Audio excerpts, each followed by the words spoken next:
Ceremonies gagawin mo dito sa bago mag-concert?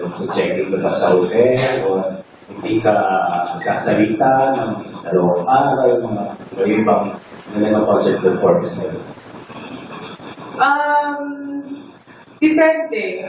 Pero pag nagko-concert na ako the day before, usually hindi na ako nagsasalita. Kasi yung buong week, yung last week ng rehearsal, prior to the concert, sunod-sunod ang rehearsals noon, saka yung dance and everything.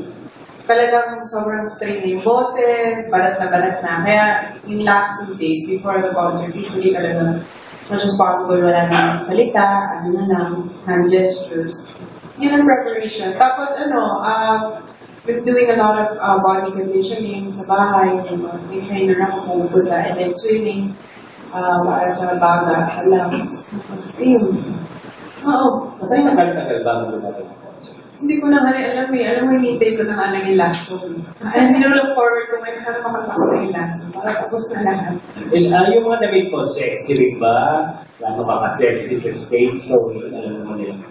Wala kang tiyan, pero quality. Ano yung klaseng damit? We were able to get this to start the concert. So, alam naman niya yung mga limitations ko. Alam niya yung kung hanggang ano lang yung pwede isuot, kung hanggang saan lang yung kaya ko. So, yun lang. Hindi, sexy siguro, pero hindi all out. Hindi ko kaya mo all out. Yan lang. Yung tama-tama. Bagay lang sa akin. So, siyempre, bago ka mag-concert, kailangan bihip si director, hindi ka aawayin, o Busy rin siya. Nag-shooting siya ng pelikula po.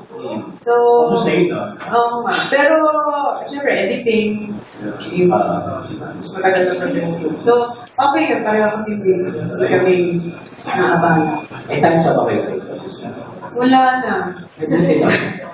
Wala na talaga. Wala na nga eh. Wala na talaga. Siguro sa November meron.